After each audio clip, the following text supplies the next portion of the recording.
Welcome to another edition of AV Rant. I'm Tom Antry, Associate Editor of Audioholics. I'm here with... Rob H. This is AV Rant, the show where we answer your questions about home theater and all things audio video. And holy cow, do we have like a bumper crop of stuff to try and get through today, so we Not shall happening. be in a hurry. Not happening this week. I've got too It much does seem stuff. unlikely. Yes, does seem unlikely. Now, that being said, those of you that are watching this video will notice that I'm wearing new headphones. Yes, you are. I am wearing new headphones. Mm. I'll talk about them briefly because I haven't really finished the review yet, but I just on a lark saw some headphones come through and they look kind of interesting, and the price point was around $300, and I've been kind of sort of into, oh my god, are you serious? Mac, I don't want Yosemite right now. Thank you. Nice Sorry. timing. That is just awful. I blame all the problems we've been having with Google Plus on Mac now. Anyways, these are Alpine headphones. Yeah, this is the same people that make car stereos, and their little tagline is "Feel the music." And I All thought right. that sounds weird, but I'll just go with it. And Bass heavy? that's what I thought. I thought they'd be bass heavy, but I they're would not. expect that from You that know what they tagline. are? Hmm. They're bass. They're ass shakers for your head. Oh, I gotcha. So So there's a there's, little power button on the back, and then the bass gets boosted, yes, but yeah. the headphones literally vibrate on your noggin. Hmm. And when I got that, I was like, oh, that's so stupid. And then Tactile transducers built into yes, headphones. and I get it's like super high tech too. It's like they have a Bluetooth connection to your phone and a special app that goes with it in order to sync up your music and the curves. They have the app has like a 5-band graphic equalizer because 5 bands is obviously enough, and they're not, you can't change them either. You can just make your little smiley face. Anyways, it's kind of high tech, but I was like, oh, it's so stupid, so stupid. Then I turned it off, and I was like, these headphones sound really good. It's like, Once you like get over the distraction of being what? physically Once you shaken. just turn off all that other crap, Hmm. they sound really good. I was like really surprised. So this is the first headphones I've used. This includes the Oppo so far. I'm gonna have to go back and do some more listening tests and stuff where I actually hear in the binaural recordings the music go in front of my face. Ooh. Little Okay. paper and stuff going in front of my face. So I'm like, Hmm. I think these are going to get a good review, despite the fact that they have the worst gimmick ever. But anyways, we're going to talk more about those at a later time. This is AV Rant, the podcast where we answer your AV and home theater questions, and please keep them coming. We are way overloaded, but don't let that stop you. Don't let that discourage you. Don't let that think that, hey, they don't need my question, we need your question. And you can send them to Rob at avrant.com, Tom to avrant.com. You can go to the website and comment, which is, of course, www.avrant.com, when it's not completely crashed from bandwidth exceeding. Apparently, we have a bot someplace embedded Oh. in our website. So if anybody's good with WordPress and HTML and all that stuff, PHP or whatever, because I'm okay, I can get around, but I'm not going to be able to poke through and figure this thing out. If you're really good with that and would like to help support the podcast by fixing our stupid site, I would totally give you a listener of the week credit, if not a link on the website or whatever Well, else you want. So right now the website is up and running, and you did update the iTunes feed, so I did. I have canceled my gender reassignment surgery, so now it's all Rob is right. I now can mentioned on the remain male. iTunes feed. Now, I changed the picture for the iTunes feeds too, but that didn't show up. So Oh, okay. I actually spent a day or two fixing that. Anyways, let's finish this. www.avrant.com. Leave a comment there. Facebook.com/avrantpodcast. That's all one word. And at Twitter, at First Reflect for Rob and at avrant_Tom for me, if you want to get a hold of us. Now, we did mention listeners of the week. There's a number of ways you can be a listener of the week. If you help us out in some way, or you tell us a story that makes us think that you have helped spread the word about the podcast, we will gladly mention you as a listener of the week. You can also go to the website and click on the little buy us a cup of coffee button on the right there, which will allow you to give us a PayPal donation. And those donations go to really help out the podcast to pay for stuff like what I might have to pay for to get somebody to fix the stupid site. I might, but obviously the hosting of the site, the hosting of the podcast files and all that stuff, and eventually it's going to start paying for maybe some piece of gear here and there for us to review if there's something that everybody's really excited about, and it doesn't cost too much money because right now the coffers we're the black. We're in the black, especially because Ooh. we're definitely in the black. Well, That's because we got a lot of donations this week, and yeah, it's kind of amazing and just awesome. really And let's make sure we give people their due. So we have to go quickly, but let's make sure we get. let's do that. All right, so we're not going in any sort of order, but I know Michael was the most recent one that just came today, and that's why. So Michael R is our most recent person who has donated to the podcast. Thank you, Michael. Michael R. If you're worried about differentiating yourself from all the other Michaels. We also have Fred, is a listener of the week. He helped support the podcast. He also ordered a pair of SVS SB2000 subwoofers and then wrote to SVS and told them what he did so because of AV Rant. If you do that, thank you. That's all you have to do, and you're a listener of the week. Bam, baby, buy something and tell them that it was because of us. He also updated his spreadsheets, which we talked a lot about his spreadsheets and how he was coming through with his subwoofer purchases. So he bought a pair of the SB2000. Well, he was because he really had a budget. He wanted to pay $800. He didn't want to pay any more than $800. He was thinking of a pair of PB1000, which is a ported box, the 1000 model, which is their entry level box model, and a pair of those are $950. That's $150 more than what he wanted to pay. But he was like, really, he really thought it would be worth the extra $150. He was all ready to go with that advice, and then he just remembered in the back of his head Tom saying, "Build a cardboard box, Fred, build a cardboard." So he built a cardboard box and went, "Damn, that's a big box." And thank goodness he did. Well, I mean, not so much thank goodness, because we got another story coming up later, but SVS has a great return policy. You do have 45 days. They pay shipping both ways, but, good thing that he didn't have to use that because he built a cardboard box and figured it out. Built a cardboard box too big and ended up buying the two of the SB, the sealed boxes, which are much smaller, just barely big enough to hold in the driver, 2000, which is an upgrade as well. And I ended up paying about $500 more than what he wanted to pay, but he is thrilled with how they seem so far. So I'm sure we'll be getting some updates from Fred as he starts tweaking them. We're going to be helping them out with that. So, but we also still have his spreadsheets, and we'll be linking those up for those of you that are like, I don't want to build a spreadsheet, but if somebody else has got one, I'll look at it. Fred's got a spreadsheet for you. Rohan is one of our listeners of the week as well. He donated to the podcast. He wanted to thank us for talking about his room with its marble floors and hard wall surfaces. He's now extinguished all possible options after we keep coming back and trying to figure out a way to help him out. He's going to try to have a conversation with his wife about acoustic treatments. So I'm imagining flowers and or jewelry, I think, would be a good way to start that, and lots of wine. And yes, just remember that things like wall hangings can work. You can get printed panels, those type of things. So it doesn't have to be just plain ugly one solid color panels on your wall. There are ways to dress it up. So that might work into your conversation. I hope it might be a help. So Eli, I think, also bought a subwoofer and contacted SVS. So we need to thank Eli as well.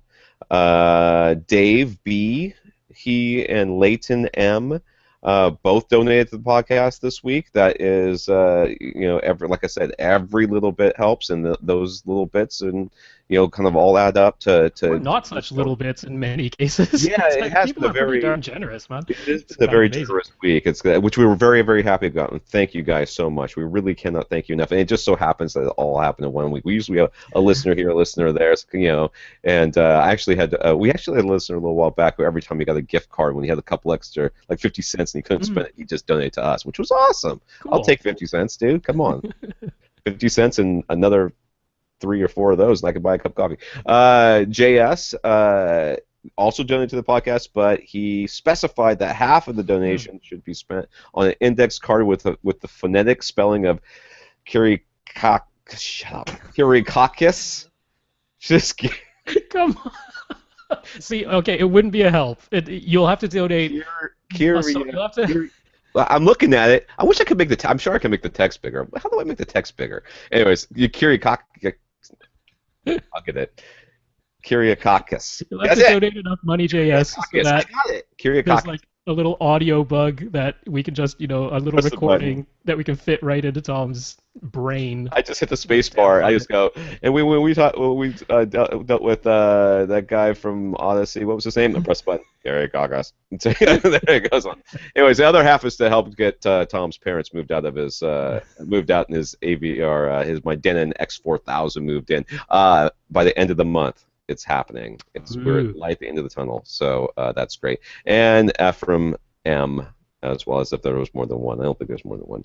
Ephraim wow. also donated to the podcast this week. Thank you guys. Thank you all so Michael, much. thank you, Fred, thank you, Rohan, thank you, Eli, thank you, Dave, thank you, Leighton, thank you, JS, and thank you, Efrain. Thank you That guys. is pretty amazing. It has been a really crazy week. I was just kept going. I can't believe I keep sending. It seems like there's been a lot, and I saw the list. I was like, holy moly! So it was just really fantastic. There is some news that we will not be discussing, but we'll mention. Plasma Yep, TVs are truly dead because LG is the last one that was making them, and they're done too. yep. My friend Jansen, David Jansen, whose dad invented the electrostatic driver, and built the first ones, I think, for KEF. Was it KEF? Or I can't remember who it was for. Mm. Anyways, he has introduced his new Z, I guess for Gen Zen, ZA2.1A. It's a self-powered floor-standing electrostatic speaker. It's kind of compact. It's got two 190-watt amplifiers in each speaker, an active digital crossover with eighth order 48 dB per octave slopes, 4 push-button sonic profiles, and it's only $11,745 a pair. So when you have a price that's that specific, you know he took exactly how much it costs to make and at a specific amount, and that's how much you're paying. It's not It is he rounded interesting. up to 12 grand, which is what everybody else would have done. But Easily could have, or 750, but no 745. Yeah, but it is interesting. I think we're going to continue to see more of these digital crossovers. And if you're going to have digital crossovers, you pretty much have to have separate amplifiers for each driver, or at yeah, least set of drivers that are on either side of that crossover. But I do think we'll see more and more of that, just because you can do things with the digital crossover you can't easily do with a passive analog crossover, like have an eighth order slope. That would be a whole bunch of components to create a slope that steep just using it passive. So I kind of like that we're moving that way. And the sonic profiles is interesting because the way he has it is he has like far field and near field and loud and quiet mm, listening modes. hmm So it's a little bit like having Odyssey Dynamic EQ, but having it built into the speaker itself, rather than because I'm assuming he's thinking these are probably going to be used as stereo pairs with equipment that might not have room correction. So you think? kind of interesting that that's all built in there. Exactly. Yeah, so we'll probably never take a look at those, but maybe we'll see them on the show someday. If anybody ever does, let us know how they sound. I'm sure they sound great.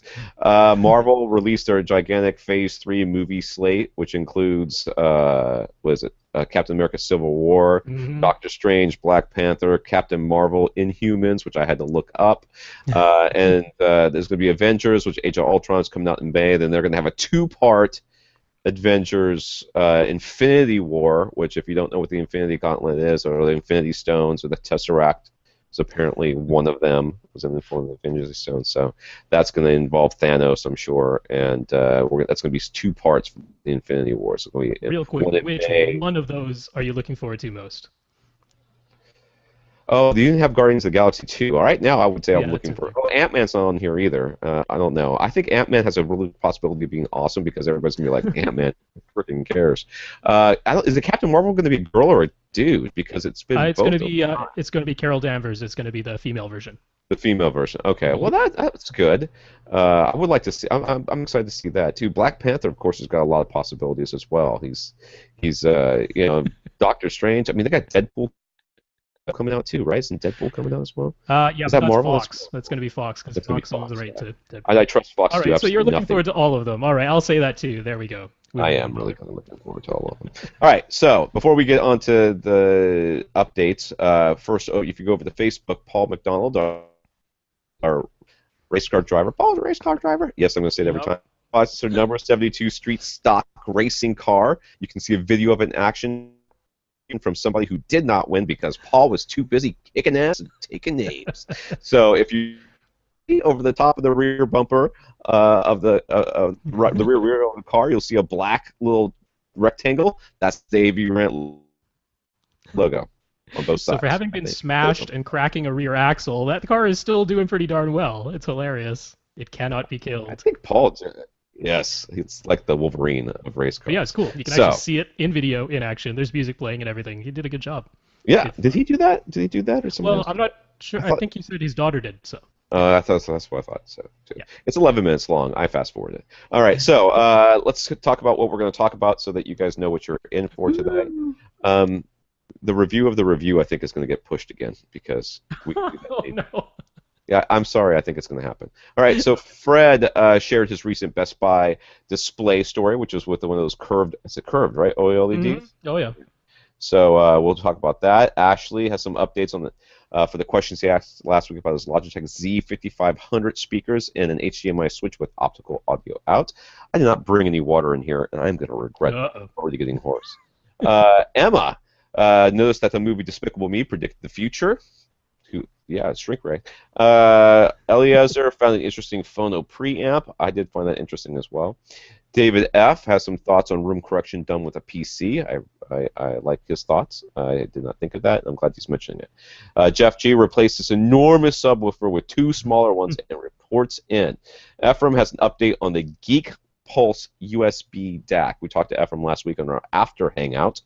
So after we do our recording at 9 p.m. on Tuesdays, Eastern time, we usually go to about 11, and about 11 o'clock we start an after party for anybody who wants to hang out. Just a normal Google Hangout, and up to 10 people total can join. And we talk about stuff. And everyone showed up, and we talked about this DAC last week. And there were Yep, and ridiculous USB cables. that's standard time now. The standard that exists for 1/3 of the year. Not sure how that's a standard, but It yeah. is a standard. Shut up. My kids go to bed because it's like, they're like, why is it so dark? I'm like, because it's bedtime, go to bed. Okay, so this is questions from last week. Oh yeah, we're probably going to skip William, but he sent us a review to tear apart, which we'll do someday. Don't worry, William. Don't worry. That will keep. Maybe we'll do it this week. I don't know. But I think it's going to take too long. Bruno wants to figure out what type of projection screen to get, which is all Rob. Fred has some speaker and AV receiver purchasing questions, which I found to be very interesting. I don't remember. This is from last week, so I looked at those pictures last week, not this week, so I don't remember them. From this week, we've got Monty, who wants to know how we plan to handle the transition to 4K Ultra HD. Have you ever seen an ostrich, Monty? Andy, who's not what we've been calling him this whole time, got a new SBS sub and has a couple of set-up questions. Greg has $1,000 burning a hole in his pocket and wants to know how to spend it. John over on Facebook wants to know the best way to adjust his contrast settings, aka white level, on his TV. Michael R. wants a better way to store and play back his downloaded content. That sounds like a Rob question. Dave B. has a volume indicator question. Yes, Dave. That one kind of threw me for a second. Leighton asked if you should plan for 4 subwoofers or 2. Yeah, you're the kind of person who really speaks my language, Layden. Ooh, first world problems. I do like that. Those are the options. I know. You have 2 of my favorite options in the subwoofer replacement options. Jose thinks we lack experience and understanding, which is probably true. But I also think Jose lacks understanding of where I'm coming from on this. So, Nico, is that what we're going with, Nico? I would think so, yep. I posted a link to an Audio Engineering Society, AES, paper regarding the audibility of high-res audio, which was interesting. And Gabe, our friend Gabe, who also comes to the Hangouts, wants a better way to organize and access all of his music, including multi-channel recordings. Gabe, look forward to the answer of your question next week. So, back to the top. That's what you guys are in for, and that's if we don't go too far off topic. I have to scroll back to where we were. So, Fred. with Fred. Just wanted to share his experience when he noticed the new LG, a bunch of letters. It's 55-inch OLED TV on display at his local Best Buy. This 55-inch 1080p curved OLED screen is getting all kinds of praise, particularly from CNET for its picture quality, perfect black levels, and superior contrast. At its price point for about $3,500, it's about the same as what Fred paid for a Sony XBR4 LCD back when he got it, which is still his current television. So Fred has been coveting this new OLED. I don't blame him. I covet them too, from a distance. Sadly, the unit display looked like, in Fred's words, pure, overblown crap. Hmm. So he found the remote, attempted to adjust the settings, but they were seemingly locked into the store demo mode, and he couldn't adjust the picture settings. Basically, Fred was potentially an interested customer, but he realizes he could purchase the TV and return it if it doesn't look good when he gets it home. But the demo unit was set up to look so bad that it made him decide not to buy it instead. Is this LG OLED really as great as CNET says? Who knows? Because if you're going to buy going by what it looks like at Best Buy, it looks awful. Yeah, dude, that's my exact experience with almost all buying in these big box stores, especially like the OLEDs that I don't know, even the 4K displays I've seen. And I'm sitting right there on them. I'm like, oh god, the macro blocking. Oh look, the contrast is so high that we've got all sorts of edge enhancements stuff going on. Oh, this is just awful. And people are like, oh wow, dude, look how sharp it is. I'm like, shut up. Just buy your massive bag of pretzels and go home. You have Well, no idea what you're looking at. given the reviews that have been coming out about the Vizio P series, that's their 4K televisions that everyone was really looking forward to because they're at very reasonable prices, especially given the sizes. Like the 70 inch is $2,500, and we haven't really seen that for 4K TVs. And those ones have full array local dimming, but basically they're good, but not perfect. Some of the video processing is a little bit wonky, which hopefully can be fixed with a firmware upgrade. But folks who were going from a plasma to that, I mean, even Ara over at the HT guys, he was saying like, yeah, the way he uses it in his living room from off angles, there's no question that his plasma looked way better because Yeah. this one washes out as you move it to the side. So it's like LCD, it's just there are certain restrictions about that technology I don't know if we're ever going to be able to overcome. Right. Whereas OLED seemingly can overcome, it can perform on par with plasma. So, I mean, I would tend to trust CNET's reviews. I do personally. But yeah, it is a shame that they're still setting it up this way in stores. They don't have a choice, man. With all the fluorescent lights and stuff like I that, guess they so. really don't have a choice. And they don't want you going in there and messing up their settings. Yeah. So, Fred, if you're really interested, it's usually a command on the remote. There's like two buttons you press or something like that, or some combination. So, a little Google search, and you can go back there if you're really interested, and then just set it yourself. I don't know. You could try to ask somebody, but it's best. Yeah.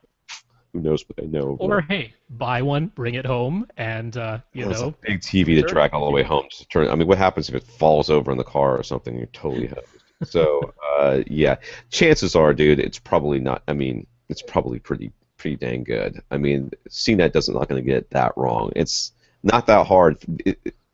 This is unlike. There's not a whole lot of subjectivity when it comes to TVs anymore. It used to be, oh well, he can set up. No, they've all got their calibration tools, and yes, some people have a harder time with it than others, and some people are going to know some things that are different than others. But that's minutia.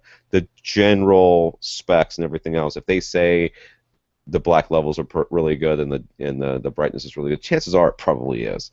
I would tend to trust them. That being said, it is a real shame because you go into these stores, and if you're really looking for a good TV and you're not somebody who's going to stand back 30 feet and go, that one's the brightest, I'll take that one, Hoss. Then, yeah, if you're a discerning buyer, it makes it really difficult, and you might as well just buy online.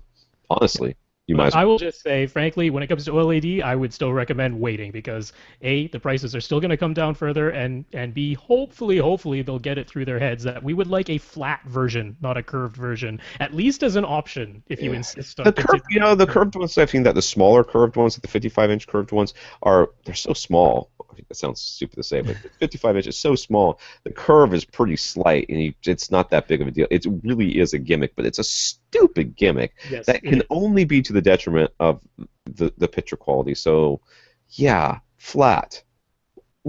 Yes, please. I mean, we spent all this time trying to get flat, and we finally got flat, and somebody goes, "Oh, let's curve it." Shut up.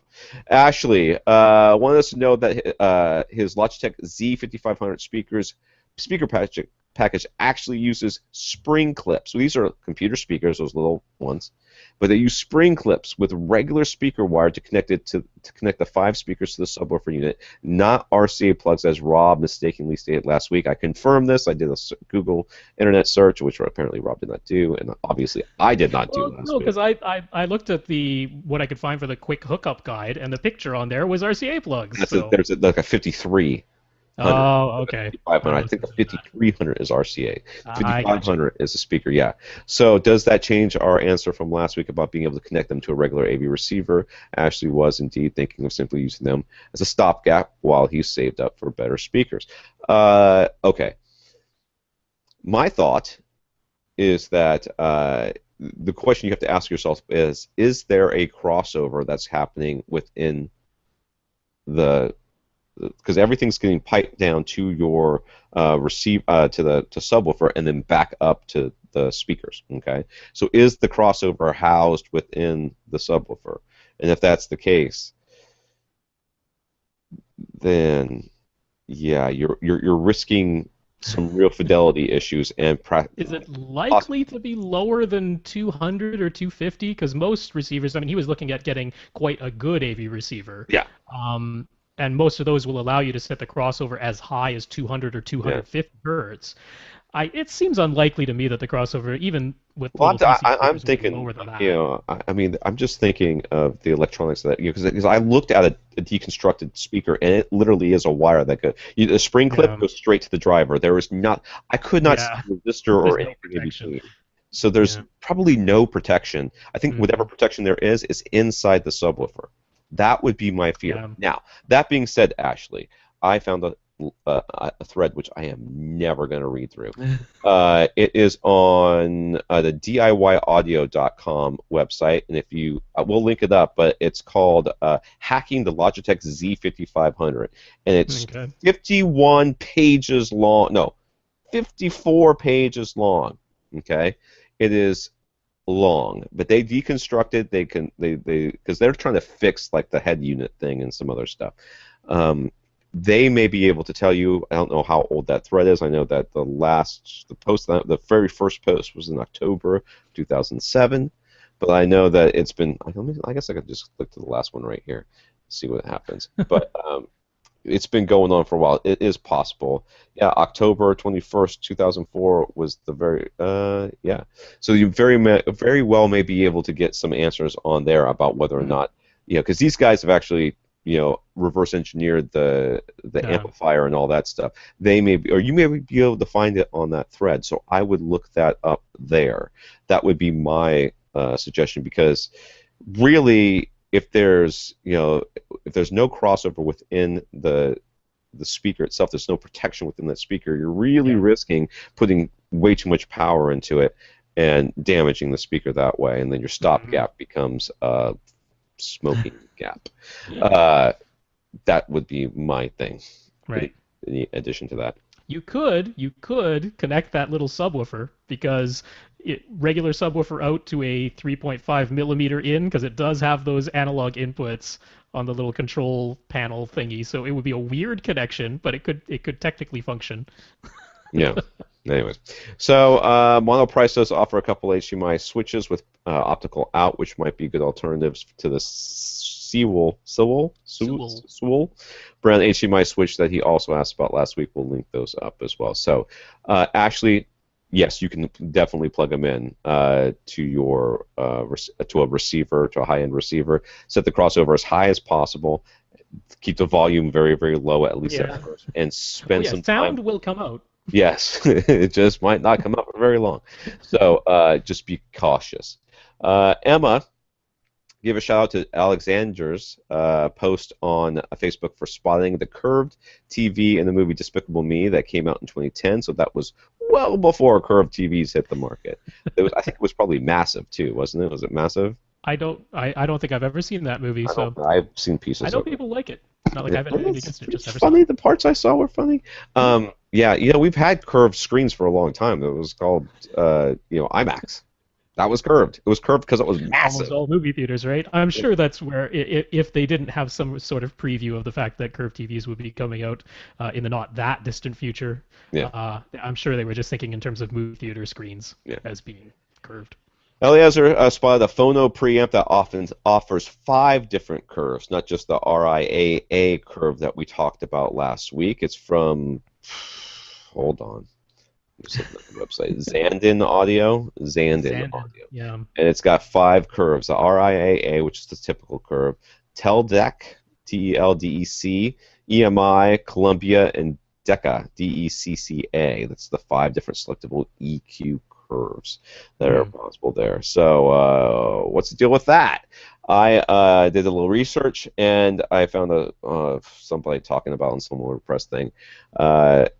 Basically, before 1957, and I'm reading this from this website, audio16.wordpress.com. Before 1957, each record company applied its own equalization. There were over 100 different combinations of turnover and roll-off frequencies in use.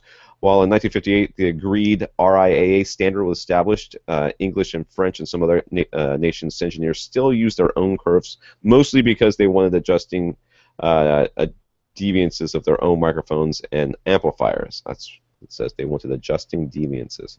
Okay, whatever. It took at least until 1960 that most of the labels were adopting the RIAA curve. For most of the stereo records after 1960, recording engineers were using the RIAA curve. But it is even possible that some record covers were still using EQ curves other than RIAA well into the 70s. Like these one, actually they mentioned Columbia, Decca, CCIR, whatever that is, and Teldec, the Teldec one. So, what's the deal here? The deal is that, yeah, first of all, if you get something that's remastered and re-released on vinyl or it's later on vinyl, it's RIAA. That's all you have to know. Mm-hmm. Okay. So if it's an original recording from before 1957, there's a chance. And if it's after 1957, there's a much smaller chance, or after 1960, a much smaller chance that's one of these other ones. What this is just, hey, buy our product. We have a bunch of stuff you'll never frickin' use. So that's what it is. And Well, I mean, this is definitely for a real enthusiast for yeah. vinyl, and such a person will apparently be willing to pay the price I've found here is £13,495. Is that how much that box costs? Are you Pounds. freaking kidding me? Not dollars, pounds. £13,495. That's like $26,000, isn't it? Isn't it like 2 to 1? So, yeah, kind of This thing is approaching no that. bigger. This thing's no bigger than that Stealth DAC that I have. It's tiny. It's got 4 knobs on it. So you better really care. Well, the thing is, if you even know this, if you know what curve each of your vinyl pressings uses, then maybe you're the sort of person who would be willing to pay this kind of money. Wow, that's a lot of money. That is a lot of money. For an EQ. That's a lot of money. I think I might just stick with RIA. Now, that being said, I did have a girlfriend way back in the day whose dad was really into jazz, and he had these really old, pressings, vinyl pressings that he would sit down and make me listen to, and I'd have to pretend to be interested because I really, really wanted to sleep with his daughter. So, yeah, that's maybe he might be interested in that. He was a dentist, so he could probably afford it. So, yeah, that's what it was about. Eliezer, that's what that whole thing is about. David suggested that some playback software programs, such as JRiver, allow you to apply room correction filters on the audio output. Okay, users could create their room correction file within the Room EQ wizard. That's what we talked about last week, and then output the signal digitally from their computer. An AV receiver in pure direct mode could then amplify that signal without changing any of the software room correction. The same already filtered audio could also be applied via analog directly from the computer to an amplifier with no need for a mini DSP in between. That is true. I did not think of that. Yep, those are all. I mean, I particularly like the mention of using an HDMI output or other optical output, say a digital audio output, and then just using pure direct mode so that your AV receiver essentially just becomes a digital to analog converter and an amplifier. It's not really seems like a lot of money to spend on that, but okay. Either way. But the one issue I did have here was that this works if the only thing you're correcting is everything coming out of your PC. This still doesn't work if you want to also correct your Roku player and your DVR box and your game systems and stuff like that. If you want to apply room correction to all your sources, this still doesn't accomplish that. Yeah, so, what we were recommending with using the mini DSP last week, which would require you to have separate amplifiers because it has to fit in between the AV receiver and the amplifiers. that was so that you could apply room correction to all of your sources. That's But right. there was a cool thing I noticed over on Mini DSP's website. They actually have a new box just coming out. It's about $800, so it's certainly not inexpensive. But it's a two-channel correction box, but it has Dirac Live built into that box, and they give you the software to work with it, and they give you one of their UMic 1 USB microphones. So you still do all the measurements inside your PC, but it's the actual Dirac software now doing it, and then it gets loaded onto this Mini DSP unit that's specifically designed for those Dirac filters. And then same thing, you hook it up in between your AV receivers pre-outs and your separate amplifier. But kind of neat that I like that there is at least an option available now to, first of all, get Dirac out of a PC and apply it to any system, and then be able to use room correction on a system that doesn't already have it built in. Because I'm a tiny bit worried about Odyssey, just because Denon and Marantz both right now are not doing fantastic financially. And they're sort of the only big brands that are still using Odyssey, so it's like if Denon and Marantz were to go away. Yeah, but they're getting the car audio and everything else these exactly. days. No, yeah, so I'm they're not worried about the branching out. brand, but I'm a little bit just, there's no reason why Odyssey couldn't also do this. Create a box that has their, Odyssey Pro. Well, they did that. They had no, okay. They did, yeah. They had that. That's the first thing that Gene got was the Odyssey Pro box by itself. Mm-hmm. And he put that between his amp, just like we're talking about with the Mini DSP. Yeah. He put it between his receiver and his amp. Then they also had a box that they put out with SVS a long time ago that disappeared after a while. Right. That was a subwoofer box that had essentially the sub EQ. That's where the sub EQ came from. So, anyways, we'll see what happens. We won't know anything about that until whatever, but I'm sure they have some plans. Yeah, David's certainly right. If your home theater PC is your sole source, then there's no need to go purchasing other stuff. You can do it all in software. That's true. All right, Jeff sold his huge SVS PB12 Plus 2, which is one of these massive boxes that had two 12-inch drivers in it from SVS back in the day. Before that, they came to their senses and realized that people didn't want to buy boxes that big. But Jeff did, and he loved it. He put on a Pacific Rim demo, and the new owner was blown away, and that was the end of that. He tried a pair of SVS SB2000. That's a sealed box 2000. He loved the quality, but he felt they were lacking super deep below 25 hertz stuff compared to his older, much larger sub. So we returned them and got a pair of PB2000 instead, because that boy is not afraid of a lot of MDF in his room. He says that the SVS was very good with the return. That gave him no trouble at all. He played with the placement and ended up with two PB2000s in diagonally opposite corners. Yay! And they still don't hit quite as hard in the super deep bass as his old sub, but now he has the bass in his is much more even and smooth, and that's what he really wanted. So overall, he's happy. His only complaint is that the blue lights on the SB2000 subs. I don't blame you for that. Electrical tape, dude. A little bit of electrical tape. Yeah, that's right. Yeah, I mean, go in there and just clip it, dude. I mean, I don't think there's any reason why you can't just take apart and clip that wire. True. Yes, there's no question that just the pure physical size of his older subwoofer meant that that was a ported box as well. Yeah, so just the tuning on that port was going to be at a much lower frequency just by virtue of it being a huge box with a much bigger port. Yeah, and being one subwoofer. I was thinking. I know what you're going to say. This is exactly what I was thinking. Go. Yeah, he's undoubtedly going to have some ups and downs in his room as far as the frequency response goes. So there's every possibility that, first of all, it was just plain putting out more really deep low frequency content because it has that port tuning way, way down there, probably in the teens. And then you're also possibly sitting where that bass is maybe in a little bit of a hump. It just happened to be a little bit of a hump in that super deep stuff at your seat. Both of those things are entirely possible. So I'm not surprised at all that this is what he heard, but yeah, I mean, other than getting a second subwoofer that goes just as low and just as loud as the PB12 Plus 2, which would mean it was about just as big.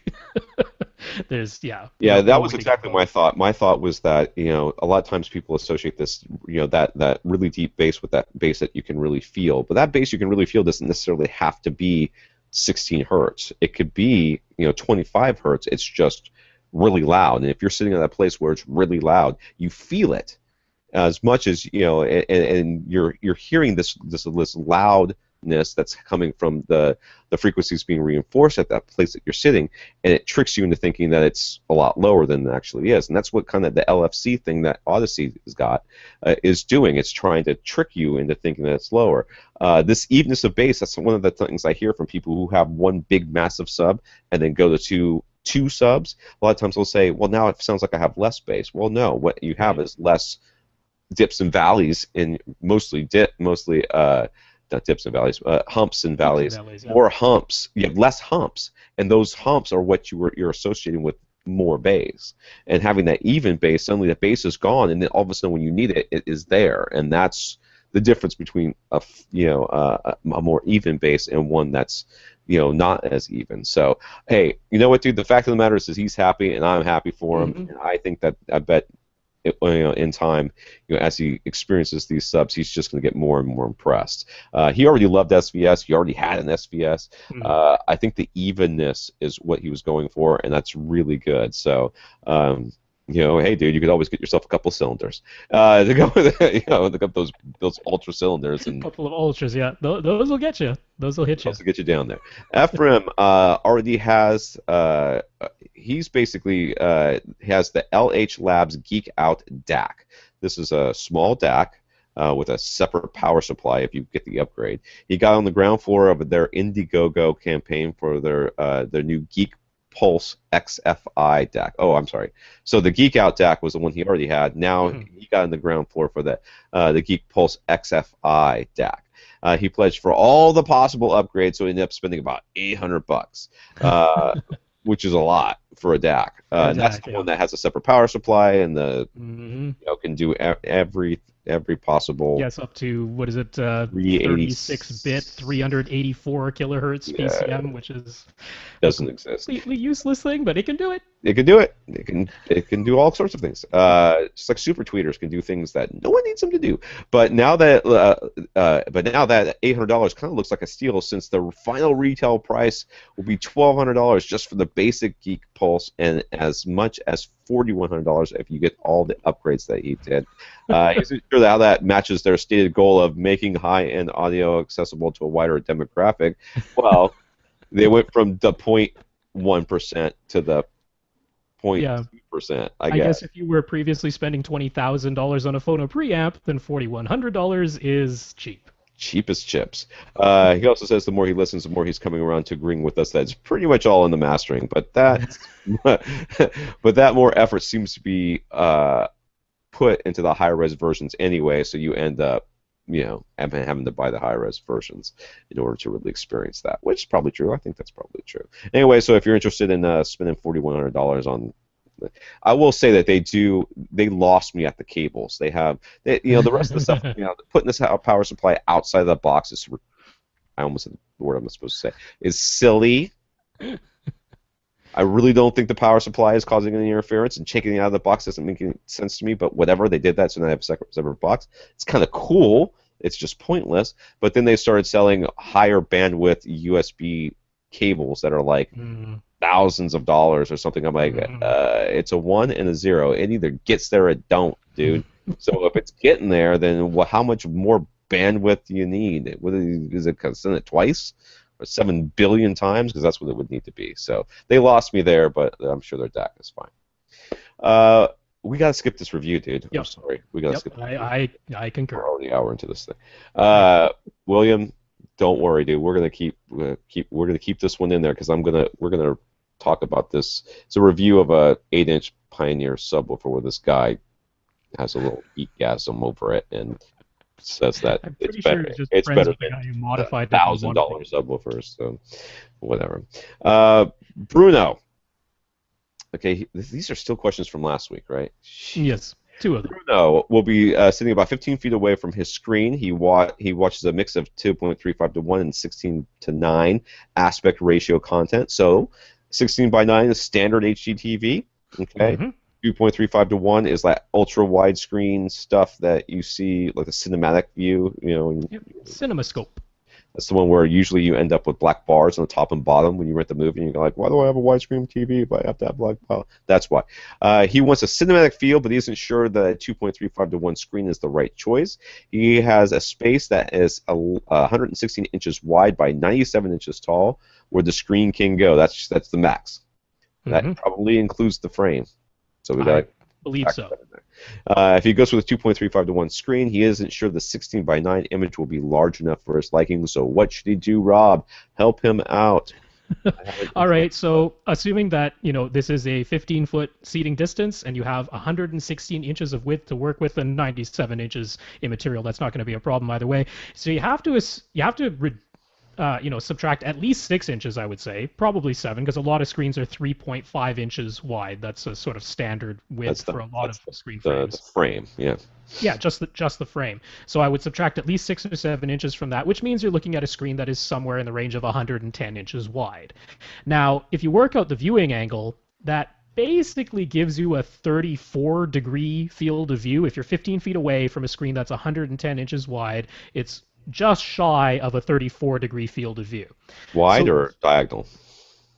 well, wide. Okay. So, What's 17 degrees to your right, yeah, 17 degrees to your left. yeah, So, okay.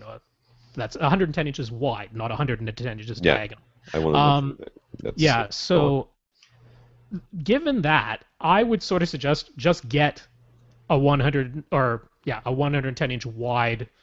I forget how much that ends up being when you work out the diagonal, but get a 110 inch wide 16 by 9 screen, because there isn't really much point in getting one that's 110 inches wide but only 2.35 to 1 aspect ratio, because then when you're watching 16 by 9 content and you shrink it down and you have now black bars on the left and right, you're going to be substantially less than a 30-degree field of view, which is the SMPTE recommendation for 16 by 9 content is a 30-degree field of view, and I like a little bit larger. I like a 32-degree field of view.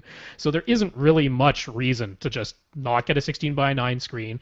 Yes, of course, that means your 2.35 to 1 content will actually be smaller than your 16 by 9 content, but that's the way we've been watching it on your TV all along up until this point. So, Just get the yeah, masking system from Seymour Seymour. AV. Yeah, Yeah. the magnetic ones. Slap them Now on.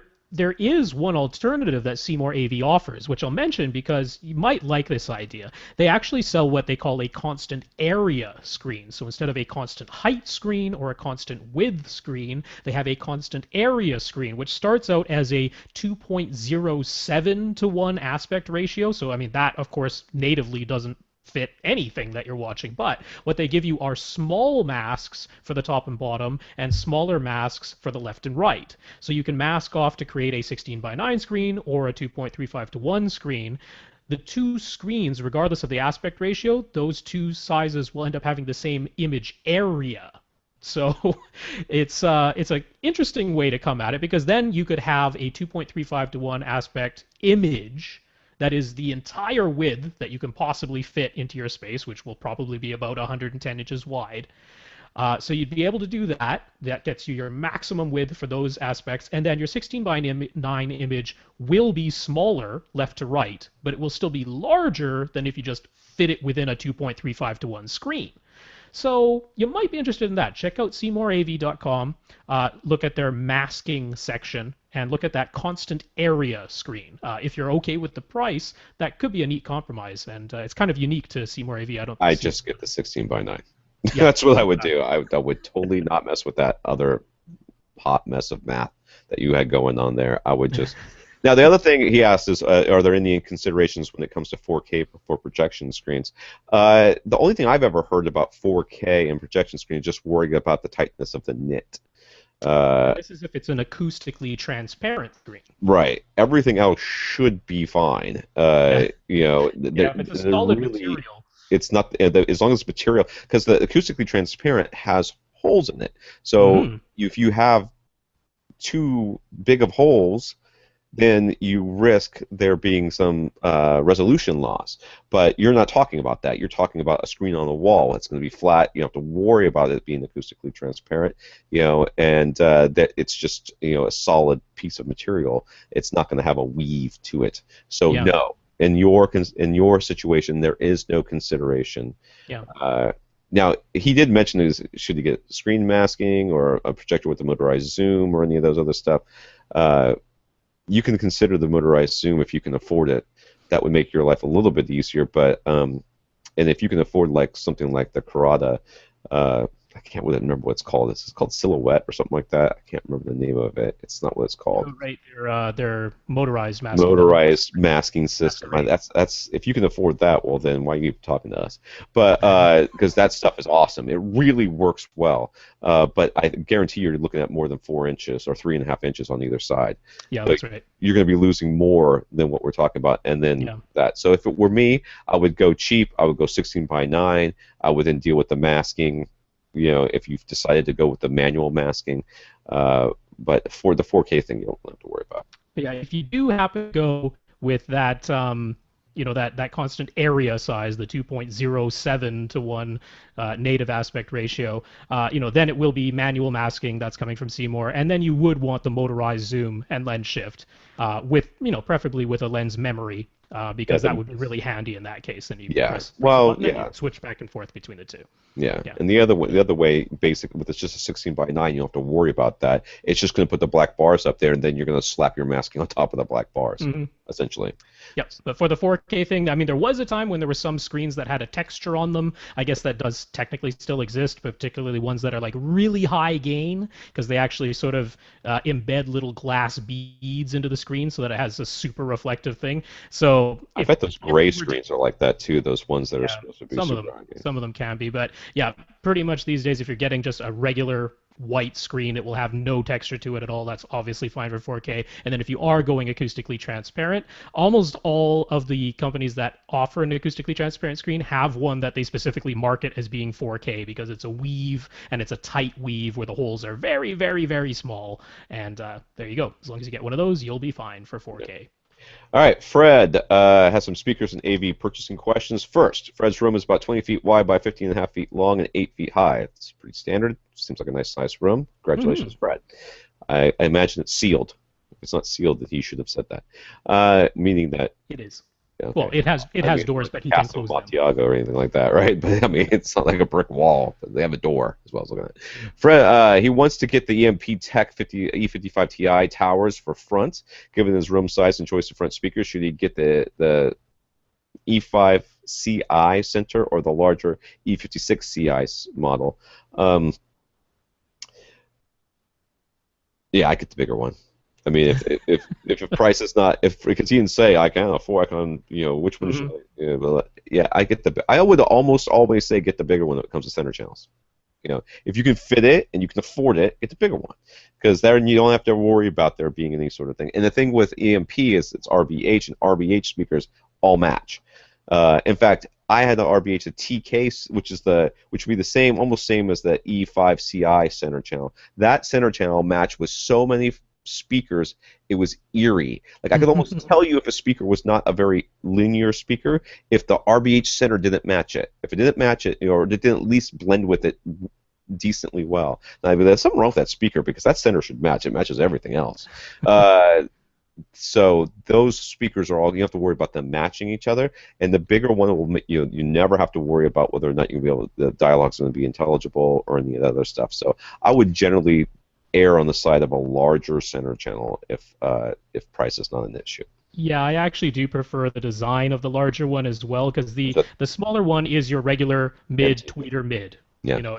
It's just that regular design horizontal cross. And if you want to get really nitpicky when you have that kind of design, if you move your head from side to side, you can usually pick up a little bit of lobing where the sound shifts a little bit because there's some sound wave interference between the tweeter that's nestled in between two mid-range drivers that are on either side of it. So with the E56, the larger one, the tweeter is offset upwards so that the mid-range drivers are kind of placed below it instead of directly to either side of it.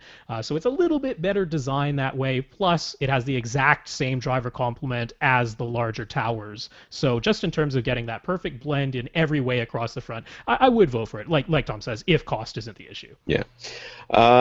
With either center being rear ported, what's the best way to position the center speaker? He wants it below his TV and doesn't want to push the TV up too high.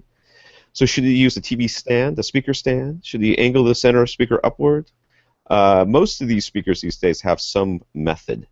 Center channel have some method of angling them, usually like a wedge, especially if they're one of these rounded ones. I know my the Veris Grands do. Angling is not an issue. You can get a stand to put the speaker on. You just want to give it a little bit of breathing room in the back. A foot or two would be nice. Hmm. I have no problems putting it low. You're going to be sitting low. It doesn't have to be that high, right? And you could always put an acoustic panel behind the center speaker as well. Yeah. For a rear ported design, that can be a help if, it's not going to be well away from the wall. So I would probably recommend you get some sort of absorption in behind that center speaker there, Yep. catch that back wave coming out of the port. But yeah, absolutely no problem angling it. You should tilt it. You should tilt it so that it's aiming right at your face. As far as how high should your TV be, THX has a good recommendation, which is that the very top of your screen should not be more than 15 degrees elevated, but from your resting eye line. So if you're in reclining seats, your resting eye line is actually angled up a little bit. Yeah, that's right. Then, Yeah. and then 15 degrees above that. So, sort of figure out where your resting eye line is, work out what's 15 degrees above that. The top of your TV can be there. And if you're in reclining seats, that can end up being quite high. So that wouldn't be a problem. But yeah, the best way to set this up, I mean, I happen to actually really like those TV stands that have a mount integrated into them so that you don't actually have to mount the TV directly on the wall, but you put it on one of these TV stands that has a mount on the back of it. So I kind of like those. It's a company called Z-Line that makes some nice ones that actually get the TV up high enough that you can fit a proper size center speaker below it. So I kind of like that idea. They usually call them like a 3-in-1 stand. So it's I'm not sure why it's three. Not Well, I planning guess on it's wall mounting this or anything. yeah, I didn't see exactly what he's planning to do there, but that's a way to get that sort of wall mount look without it actually being wall mounted and having it be a little bit more adjustable. I'm a big fan of just the cabinet, just like a flat cabinet with this, so like everything's like you just put the TV on top. I just like that. You put the TV on top, and then the whole thing is flat. That way, if later on down the road you're like, I know I wanted a 55-inch, but now I want a 70-inch, Mm-hmm. you don't have to go, well, I built this big stupid cabinet, and now I can't get it. That's what my parents did. They built Yeah. a big cabinet around their 36-inch 4x3 CRT, and then when they decided to upgrade, they had to take the entire top of that cabinet off, and it was custom. And the whole thing went away because of that. And that was Yeah. really it. I mean, it was a big decision to make. I'm a big fan of the flat cabinet, TV on top. If later on you decide, I'm going to have a projection screen, you just push the TV back, you hang a screen from the roof, and it comes down in front of your TV, or you just get rid of the TV altogether, and your cabinet still works. And you can start putting speakers on top of it. You can, if you have bookshelf speakers, you can put your center channel there. It becomes a non-issue. So I'm a big fan of that. If you do end up having the TV on top thing, and it has a space for the center channel inside, that's fine. You can also build like a little shelf or something to put your TV, to raise your TV up, or there are mounts that connect into the back of Mm-hmm. of these cabinets, and that support the TV above, and then you just put your center channel on top, and you're good to go, dude. So that's the way I would go. He has no immediate interest in 4K. Would the Denon AVR X2000 do a good job of driving the EMP Tech Impression Series speakers? You could drive those things probably with a clock radio. They are not a hard quite. load. They're not a hard load, but they're not quite that efficient. They're not super like Klipsch efficient. But no, there is no midline, even entry-level receiver that I would ever think would have a problem with these speakers. You should look up Gene's review and see what the measurements look like. But I don't remember them. I mean, RBH generally, they will let you know right up front if it needs an external amplifier, and this ain't one of those times. So I would not worry about. Son of a. No problem with the X2000. Yeah, that'll I do just pressed the fine. button. Okay. All right. He wants 5.2 speakers in his theater, but he would like to be able to use the remaining 2 amp channels to drive a zone 2. His second zone, what? Yeah, What he's remaining gonna have 2? two zones. Oh, because there's a 7 channel. Is that a 7 channel amp? The X2000. Okay, so the X2000 is a 7 channel amp. He wants a 5.2 system in his theater, but he'd like to be able to use those other 2 amplifiers for his zone 2. The second zone would be about 100 feet away from for the speaker wire, though. What gauge wire should he use? What gauge is sufficient for the theater? And would the X2000 receiver be okay driving the theater and the second zone? Okay, in reverse order. Would the receiver be okay driving the theater and the second zone? Yes. What Yes. gauge is sufficient for the theater? If you want to get crazy, 10 gauge, That's 12 gauge is fine, unnecessary. 14 gauge, 14 gauge is okay, I Yeah. think, in most cases. So 10 gauge is really ends up being kind of hard to work with. So a 12 gauge is kind of my go-to. Hmm. Uh, Now, a second zone would be about 100 feet away for speaker wire, though. What gauge speaker would you use? I'm okay with 12 gauge for that too, to be honest with you. I mean, you'll probably be fine. Technically, you'll have enough resistance in regular copper speaker wire at a 100-foot length that you might be able to measure with a very sensitive instrument a tiny little bit of attenuation in like 15 kilohertz and higher.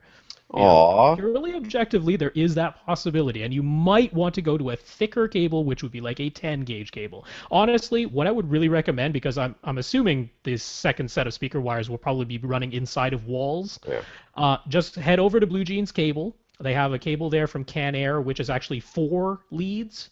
It's Dude, four it's leads all like we're bundled on the into. same page today. I I was about to know. say Well, this. All right, you're ruining it for me. Go. oh, poor guy. I'm Yeah, so no, powerful. it's from Canair. It's 4 leads all bundled up in a kind of ugly gray jacket, but it's rated to go inside walls and all that kind of thing. And all you would end up doing is twisting together 2 of those leads each, so you'd still end up with two. You'd end up with 2 pairs of 2 leads, and that ends up being like equivalent to about an 11 gauge cable. So it's a Anyway, that 14, would be totally fine. 14.4 is what you're looking for. Yeah. It's 14.4. 14.4, whenever you twist together two wires of the same gauge, subtract 3. So, and the smaller the number, the bigger the. So a 1 gauge wire is like a size of a quarter. Yeah, something like that. I mean, it's huge. I've seen one. But yeah, so 14.4, you take two of them, you twist them together, you now have an 11 gauge wire. And you could do that. That's what I would do too. And plus, it's 14.4 is a lot easier to work with than 12.2 or 10.2, which I have worked with, and it's a pain. Mm-hmm. Oh, and whenever you I don't care what those other files say. That solid core crap where it's like one big wire, they're like, oh, it produces a skin effect or whatever. Shut up. First of all, shut up. Second of all, that is such a nightmare. It's like working with a coat hanger. You get the stranded stuff. Get the stuff that's get Oh, that. heavens, yes. Okay. Now, did I get all of them? No, there's 2 more. No, I mean in that one thing. Oh, yes, in that second 2 channels. Which second one be about? Okay, yeah, we got it. So we went in reverse order. He'll need to put his left surround on the stamp, but his right surround will only be 6 feet away from the right. His left surround on the stamp, but his right surround will only be about 6 feet away from the right side of his seat. Is this too close to use monopole surrounds? No, it's not. Will it bother you? I don't know. It might be too directional for you, or it might not. If you get them elevated about 2 to 3 feet, the tweeters about 2 to 3 feet above your head when you're sitting down, and you get them slightly behind your seats, which looking at his room, I don't think should be any kind of a problem. So if you get them a little bit elevated and slightly behind your seating position, then it won't be a problem. That'll be just fine. Yeah. In fact, I think 6 feet away. You say 6 feet away?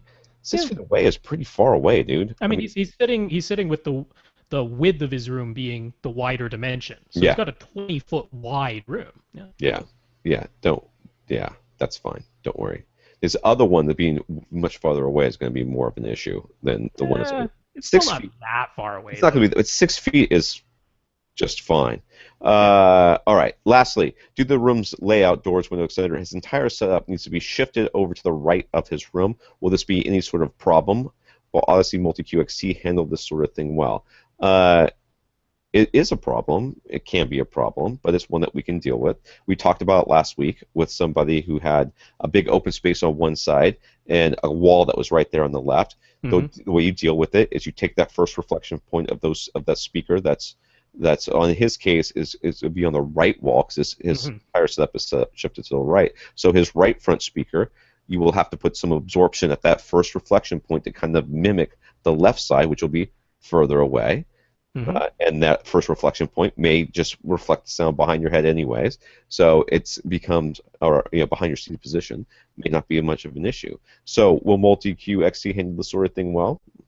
Yeah, it shouldn't have as many. It should. I mean, that's kind of what it's there for. But really it depends on what else. If you do nothing but set it into your room and don't put any furniture in there and sit on wooden chairs, multi-cue is not going to help you, dude.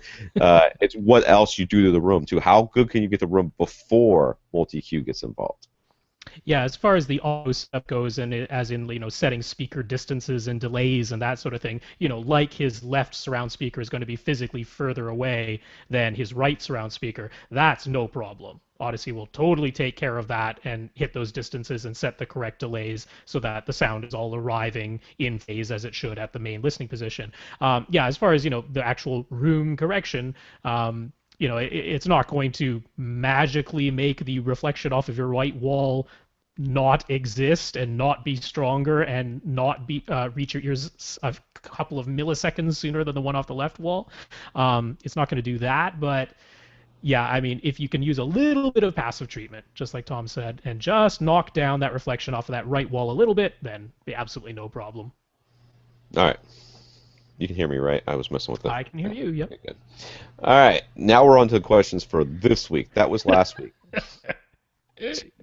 We might be getting a little bit behind. But we're really not that far behind if you think about it. I mean, you call into like some of these shows and not some of these shows, like there's so many like us, but you call into the show, you might get your question answered for months. I did want to say I heard that the car guy from one of the guys from Car Talk. You ever listen to Car Talk? You guys get that up in Canada? I don't listen to that particular. One of those guys passed away. I loved that show, and it was really sad. But anyway, so my condolences to those people. And if you guys are fans of Car Talk, respect. Because I don't work on cars, but I do like to listen to other people talk about cars. All right, Monty is looking ahead to next year when 4K Blu-ray format is supposed to launch. He sees that being similar to the transition from SD to HD in that to truly get the most out of it, we would all need new TVs, new AV receivers, and a new player. Obviously, that could be a lot of money if purchased all at once. So Monty wants to know our game plan. How will we maximize our dollars so that we can keep up with technology but not overspend or purchase equipment that quickly becomes obsolete? Monty is considering selling his AVR his Marantz AV7005 Pre-Pro right now while other folks might still pay a decent price for it so that he can get an AV receiver such as the Denon X4000, which he knows will become obsolete with 4K and Atmos and Oro, etc., etc. But at least since he'll have amps built in, he figures it will be easier to repurpose in another room than the Pre-Pro, or he'd be out less money if he ends up just junking it or selling it. So what do we think of that plan? Okay, so first of all, you don't generally need a new Blu-ray player. They're saying that you don't. Well, for 4K Blu-ray you will. For Atmos you don't. For Oro you don't. But for 4K we will need new players. You'll need some. You know what? Yeah, you will because you need HDMI 2.0. That's right. So you will need a new. It's a whole new format, man. It's a whole new disc and everything. I honestly, well, no, but the current Blu-ray players, because the disc itself is not supposed to be different, it's just supposed to have more capacity. Oh, maybe, but they're using a different codec, which means that's decoder and it's not different though. I mean, it might have more layers, but most of the current players, like the PlayStation 3, is supposed to be able to be upgradable to read all those without those big ones. Anyways, that's the research I did a long time ago on that. So that being said, worse, if you really wanted to, like, if you wanted to get 4K and everything was available right now, you would need a TV or display, and you need a player. You can bypass the receiver and go straight to the TV, and then you'd have to figure out a way to get the audio to your receiver as well, which there's usually some way of doing that. You can bet that a company like Oppo is going, their first 4K Blu-ray players are going to have two HDMI outputs. And that's exactly why. So that you video can send straight to the TV. Yeah, and so theoretically, you can get away with skipping your AV receiver for now. So there's that. My personal plan is to try to ignore this whole thing until it goes away. But I'm not planning on really getting into the 4K thing right now. I mean, I've kind of skipped 3D as well. Rob, I know, has not. But it doesn't look like that's even going to get carried forward, man. I don't think so. Yeah, I think we could. I think we're at least 20 years from that. From somebody thinking that is a good idea again. But maybe we'll have holograms by then, and it will actually be good ideas. So his plan is to sell his pre-pro way and get as much money for it as possible. I Then would buy. highly recommend waiting 1 year. What? I Why? would wait 1 year. I would hold on to that AV7005 for one more year. Because next year at this time, we're going to have a new crop of AV receivers that have the HDMI 2.0 and HDCP 2.2 thing figured out. We're going to have a little bit more time between the introduction of Atmos and Oro and maybe even DTS's, whatever they come up with, format. Some of that might have settled a little bit. We don't know for sure. But I would wait at least one more year. I wouldn't sell that AV7005 right now. I understand what he's saying, though. The I idea know. is that the X4000 is something he can repurpose easier than he can the Marantz if he decides to Yeah. hold on to it. But yeah, I'm kind of. First of all, Monty, my thought is that pre-pros have, to a certain extent, more resellability than receivers do, and it's because they have that. There's a large market out there for people, not large. There is a market for that people out there who want to buy a pre-pro, aren't interested in all the latest bells and whistles, and are looking to won't mind buying something that's a couple of years old. The Marantz is a solid unit. I don't think you're gonna have a problem selling it. You might not get as much money, but I think that if you wait a year, you're going to be in a position where you can take that whatever you would have spent on the X4000, that same amount of money ish, might get you the whatever the next one is, X4200, I guess. Whether 41 is the next one. 4100 right now, yeah. Yeah, so if you can wait like a year and a half, then you might find that you can get what Rob's kind of talking about, which is an AV receiver that actually has HDMI 2.0, Yeah. and HDCP With 2.2. the copy protection, yeah. Yeah, I mean, as far as my plan, oh man, do I want to wait on this stuff, because what we're getting with, so-called 4K TVs right now, it's the same as what we had with 1080p TVs, except with more pixels. That's all they are. They're still an 8-bit panel, they still have the same dynamic range, they still have the same color palette. All of that stuff, like, they haven't upgraded anything besides just having more pixels. And to me, that isn't compelling. I don't want just more pixels, I want better pixels. So until I see something in that 4K Blu-ray format that's saying we're going to get 10-bit color at a minimum, we're going to get 422 chroma sampling at a minimum, we're going to get a wider color gamut, hopefully the DCI color gamut at a minimum, we're going to have higher dynamic range, hopefully with Dolby Contrast, or Dolby Vision, right? Vision, yeah, Vision. So until I start seeing some of these things as being included in that format, which they might or might not be, a lot of people want them to be, but the minimum might just still be 8-bit color, 420 chroma sampling, 709 color gamut. It might still just be all that regular stuff, at which point I don't even care. Why am I going to start replacing movies I have on Blu-ray with that? It's literally just more pixels, which doesn't make that much of a difference. I'm not. I just am not seeing 4K. I mean, I've seen it, and I know that it's better. I know it is. I can see that it's better. I can see that I can get closer to it before I see pixels. Well, yeah, I can see that. The problem is that I'm never seeing pixels in real life. When I'm sitting at my TV, I'm never going, look at that pixel. That Right. pixel's ugly. I'm Yeah, just if not we were looking seeing at that. And until I see some 60-inch reason display. that I need 4K, I'm just now the extra channels, stuff like that. Even like as much grief as I've given Dolby Atmos and really the Aura 3D and all this stuff, that is different. That is something that obviously is gonna. And whether or not I'm gonna do it, I don't know. But I can see that that's something that's obviously going to make a difference in my theater. Mm-hmm. I am not seeing that 4K in my theater is going to make a difference. So why am I getting excited? Why would I spend money on it? If my next TV, will it be 4K? Absolutely. My next projector, will it be 4K? Probably. It might not be, to be honest with you, because this projector, I'm ready to upgrade this bad boy right now, to be honest with you. But I'm not interested in going out there to seeking 4K. Now, if you feel like it's going to make a difference in your life, I'm 100% behind you getting it. But I kind of agree with Rob. There is no point preparing to buy something that you're not going to be able to buy for a minimum of a year. At this point, I would just go ahead and keep what you have, be happy with it, and then see how this thing shakes out, because it's going to be, it really is, it's half baked. Right now, HDMI is Hmm. half baked, and it's gonna come together, and they're gonna figure it out, and we're all gonna be like, okay, it's no longer half baked. Okay, that will happen. It hasn't happened yet, but it will. So when it does, then talk to us. Right now, keep what you got, save your money, get a nice little nest egg, and figure out where is it gonna be best spent, and then you can figure out what you're gonna do with that pre-pro. Because I tell you what, man, that pre-pro, you can you can always sell a pre-pro.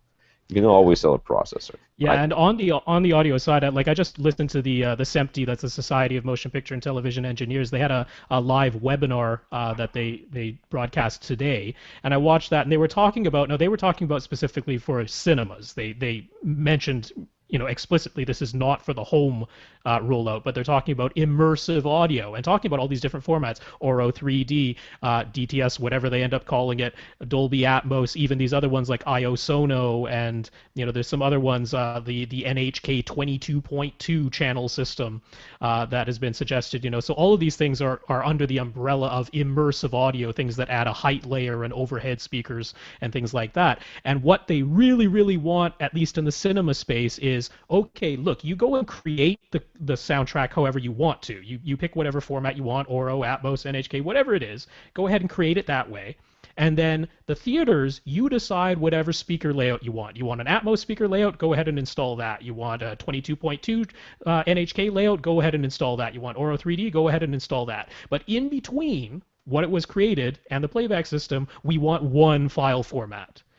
That's what they want. That's what they're demanding, is that SEMPTE come up with one immersive audio file format.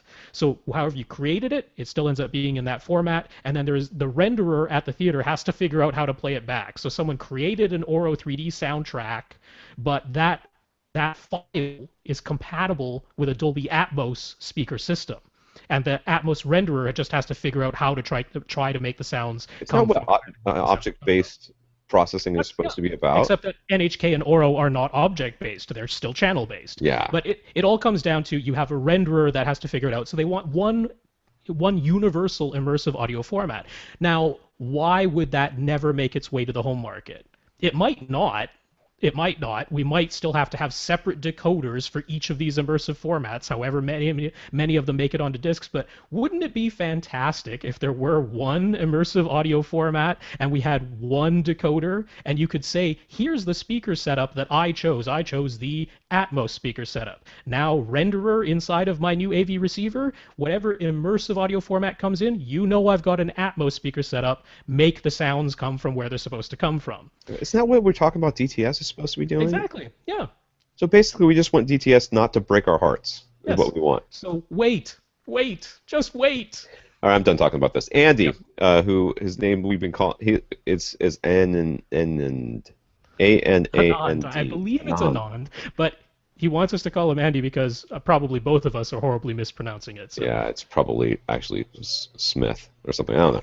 Anyways, Andy, you got a SVS PB 2000, which he says is sounding great. It was an upgrade from his REL T1 subwoofer. I remember this. This is the one that's got the weird cable, right? And we said that's weird. Get rid of that thing. He's using an Onkyo TX-NR 1010, which is an Onkyo receiver, obviously, which has Odyssey Multi-Q XT32 before they got rid of it because they're cheap. After running that, he has a couple of questions. So after he ran Odyssey with this subwoofer, he's got some questions. Question number one. When he's listening to two-channel content, his subwoofer isn't playing at all. He chatted with SVS support, and they suggested redoing Odyssey setup and then making sure the front speakers were set to small. His first attempt at the audio setup did set the front speakers to full range, so is the SVS suggestion the right thing to do? Can we say this together? 3, 2, 1. Yes. Yes. Okay. Number two. Well, okay, just to clarify, you might not even have to actually rerun Odyssey. I'll never say that's a bad idea. It's never a bad idea to rerun Odyssey. But yes, after it is run, you go into your manual speaker settings, and in the case of Onkyo, they don't actually list small and large. You just have either full band or some crossover frequency. Set some crossover frequency. Probably 80 hertz, because if the auto setup, not Odyssey, because the Onkyo decides where the crossover goes, not Odyssey. We did clarify that one. But if it was setting it to full band, which is what it did originally, we know it can play down to at least 80 hertz. So Yeah. go ahead and set those to 80 hertz, then we will know that no matter what is going on, the subwoofer should be active. And you might have to look to see. I don't know this receiver, but we were talking a couple of weeks ago about the Denner receiver, where they sometimes have a stereo. Yeah, as far as I know, because I have Onkyo receivers, I have not seen that other than his second question here. Yeah, okay. There's a mention in the Onkyo manual of using the speaker B outputs for a 2.1 step SVS. Said to ignore that. Are they correct? I would Yes. say so. Yeah, I've Yeah, because never. he does not have an actual second physical set of front speakers. That's what that speaker B is Yeah, for. So like some people like to have their 5.1 or 7.1 or whatever movie setup, and then they also like to have a completely separate set of dual speakers just for stereo content. Some people like to do that. So that's what the speaker B is for, but this isn't your case, so yeah. they're correct. Yeah, Ignore ignore that. that. Number three, SVS also said to make sure he's using the stereo listening modes and not direct or purebred direct. Correct again? Actually, SVS kind of hitting it out of the park this time. Oh yeah. The customer support has not steered you wrong. Yes, direct or pure direct ignores any processing that's inside your receiver. So if you have Odyssey or channel levels set, any of that stuff, direct, and especially pure direct, which even turns off everything else, Hmm. will be ignored, and it will just, whatever volume it says to go, it will go, and no room correction will be applied, unless direct is different than pure direct, which I don't think it is. Well, yeah, from brand to brand, it varies what Direct does, because in some cases, Direct will still let you use the room correction, or it might still let you use the subwoofer, things like that. Pure Direct always shuts everything off. Everything down. So do not use Pure Direct in this case. But I mean, stereo is the safe bet. Stereo will for sure, if you've set up your speakers so that you have subwoofer set to yes, I have one, and your front speakers set to small, or in this case, just giving them an 80 hertz crossover, stereo mode will make your subwoofer active when you're listening to two-channel content. That's right. Finally, he'd like some suggestions on demo material. He tried Transformers: Dark of the Moon, but the movie was so terrible he couldn't get through it. Just for the sake of the audio, I don't blame you. That movie is So I guess I won't recommend Transformers Age of Age of Extinction Extinction. Yeah, because Age of Extinction is even worse than Transformers 3. It makes Transformers 3 look like Shakespeare. So, you know, yeah. just for for SVS demos, Pacific Rim's pretty good. But honestly, Uh, it kind of pisses me off that the way that they have the chapter set up. You should just be able to fast forward. It should start a chapter right when right when the monsters start punching each other or whatever. The mhm. monsters and the robots start fighting. But a lot of times you have to fast forward through talking, and really, you kind of don't want to spend too much time on that because it ruins the movie for you. So, you know, uh, you know, I mean, you could. It really kind of depends what kind of movie he likes. I mean, obviously, Mhm. Transformers was a good one for him. If he's looking for a good SVS demo material, there's always the old classics, right? Master and Commander, which I hate that movie, but people love it. Uh, you can do Finding Nemo, pretty much The Incredibles is one Mhm. of my favorite. And almost anything Pixar is at least going to have one scene Yeah. that will rattle your windows. And plus, those are usually pretty good movies. I'm trying to think of what I haven't. It's been a while since I've been in here listening to stuff. That now again. That is such a shame. It is. What do you got, Rob? Let me think of some what you're Oh, thinking. U571, the Lord of the Yeah. Rings trilogy, Star Wars, of course. Oliphant scene. Come on, the Oliphant scene. Yeah, man. Man of Steel, that has a ton of. If you Oh, can it's get through that awful. movie too, I that's have better not than been able to get Transformers. to the end of that movie. I've tried 3 times. I've watched the whole movie once, but Mhm. since then I've tried to watch the movie. And I keep falling asleep. I keep Mm. falling asleep before he gets to the part where he destroys New York. Of course, Uh, I like I more mean subtle bass Metropolis. as well. So, like I mentioned, that very beginning of Dark Knight Rises has that really subtle little heartbeat that's going on in the bottom there, which is a cool thing that a lot of systems completely miss because it is a subtle bass thing. So I like that. But I will just mention over at AVS, if you actually just Google search movies with bass, Oh yeah, or list of movies with you bass will find will be some. like the first thing that pops up. They have a thread over there. I'll link to that, of course, as well. But they have a thread there that it doesn't just list the movies and they give star ratings for how low and how loud the bass goes, but they actually show you like frequency graphs of where the bass is hitting and stuff like that because it's AVS and people go nuts for stuff like that. So you are sure to find lots of great demo material if you just look at that link. Yeah. Uh, yeah.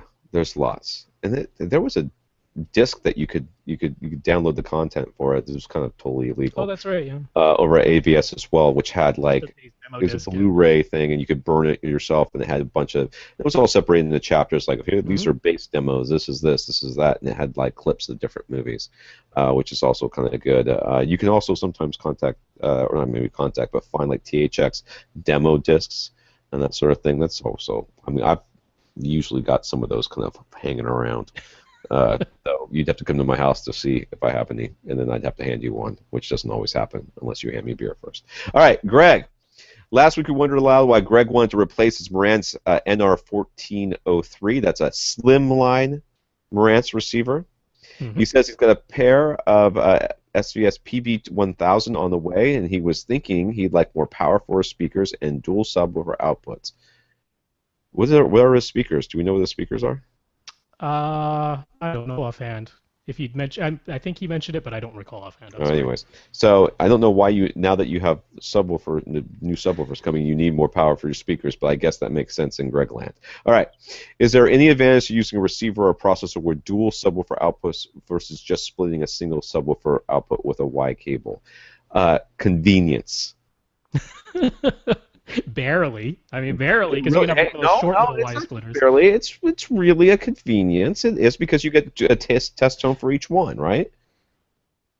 No, you don't. You don't get test tones Unless, for each one. no, unless it's independent. Well, dual that's what I'm talking subwoofer about. outputs. Independent subwoofer No, but a outputs. lot of them have two plugs, but it's literally It's they just put a Y splitter inside. inside. That's right. Yeah. It's still just a mono output. The fact of the matter is, Greg, is in the end you're going to have them both playing the same stuff.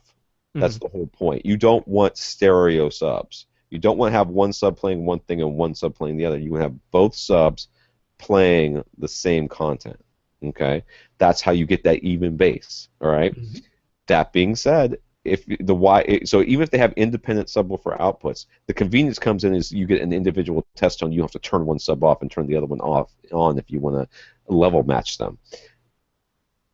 But most of them would just have a Y splitter on the inside anyway. So yeah, there's really not a whole lot of advantage there. Second, Yeah, so where there would be an advantage is what we mentioned last week. If you got a higher level AV receiver that has like sub EQ HT from Odyssey, then that is something you cannot accomplish with just a Y splitter because that is actually setting the distances and the levels independently, and it's doing that automatically during the auto setup. So that's convenience, more than just a well, it's a little bit more than just a pure convenience. barely more than just a pure But convenience. But yeah, yeah, that would be the one advantage, but it would have to come with that. It would have to come with dual independent subwoofer I outputs. don't know, does the X4000 have that? I don't even know. Yeah, yours has that. Yeah. Yay, I'm awesome. All right, you should get one of mine if you're gonna. You should buy one of mine. I just want people to buy what I buy because then I feel validated as a human being. All right, just want to be one of the crowd. Mhm. Anyways, we mentioned that his X4, what is it called? The NR1403 receiver does have pre-outs for the front, left, and right speakers. Would you gain anything audibly by connecting a separate two-channel amp? Since we don't know what your speakers are, and even though you probably told us, I'm going to go with no. So, I mean, sorry. yeah, we can't say absolutely not. We can't say zero chance because there There's a psychological component that will make you think that you're hearing something when you're really not. there's definitely that. Yeah, but I mean, there can be some small differences with different apps. There can be, but this. I mean, later on, he's asking where should he spend his $1,000. That wouldn't be where I would spend it. That's not what I'm spending it anyways. All right, number 3. So we warned against Emotiva's pre-post, but what about their amps? Their amps rock.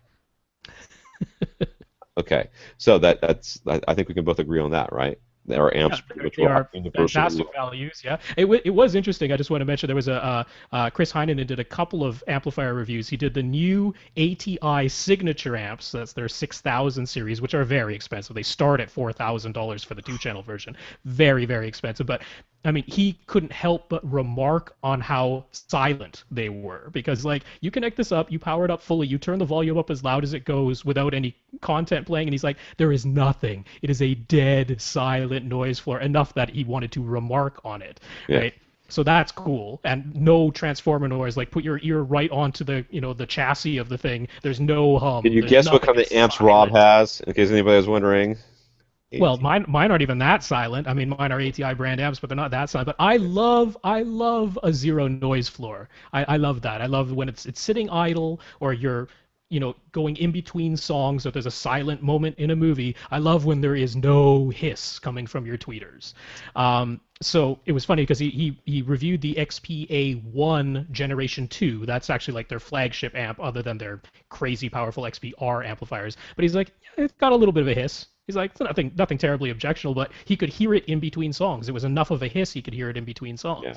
So it's like, yeah, they're even to It his all depends amplifiers too on how close you're sitting. Like Rob's sitting great awfully value. close to his I am speakers, sitting very, very close. and his tweeters are highly sensitive. So Yes, they are. there's a very good chance that you may not hear what he's hearing. Oh Even yes. if you have the same speakers, you may be sitting far enough back that the sound just doesn't reach you. Now, that being said, they're a fantastic value. So Yes. he Yes. says, would adding an XPA 2000 or UPA 2000 to his NR 200. 200, did I say 2000? Yes, you did. I'm so tired. NR 1403 be a decent upgrade. Again, I don't think you're going to hear a difference, but you might. Yeah. Yeah. Yeah. I mean, yeah, yeah. You certainly can't say you won't hear anything, and you can always find use for a good amplifier, so it would not be a bad purchase. However, your last question. What's the biggest audible upgrade you can get for $1,000? Assuming speakers and subwoofers have already been taken care of. Last week we answered this question for you. It's room treatments, dude. Mm-hmm. You've already got the subwoofer, you've already got the speakers. The next thing that you got to deal with the room. So you're looking at acoustic panels, bass trapping in the corners. You're looking at floor rugs, a little bit of diffusion here and there. Go to GIC, go to Ready Acoustics if they're still around. Go to a couple of the other places that are out there. Do some shopping, get some ideas. See what you can afford. See what you can live with. And that's where your big upgrade's going to be. Yeah. If you have no way, if you're just saying, nope, I can't do acoustic treatments, then I will say if you were to get a new AV receiver or processor with a crazy good room correction system, that has a better likelihood of making some kind of audible difference than the other things that you're considering. So if you want to go over something like an X4000 or get one that can do Atmos, because I mean I know he was saying he's sticking to 5.2, but hey, maybe he wants to throw 4 upward firing speakers on top of his front, left, and right in his surrounds and create an overhead effect, then you could get something like an X4100, right? So if that's the only thing you want is electronics, then it would be something that has processing that you do not already have in your NR1403. That would be That's right. where you would hear something. Okay, here. All right. Let's see. Joel. How far down on these questions are we?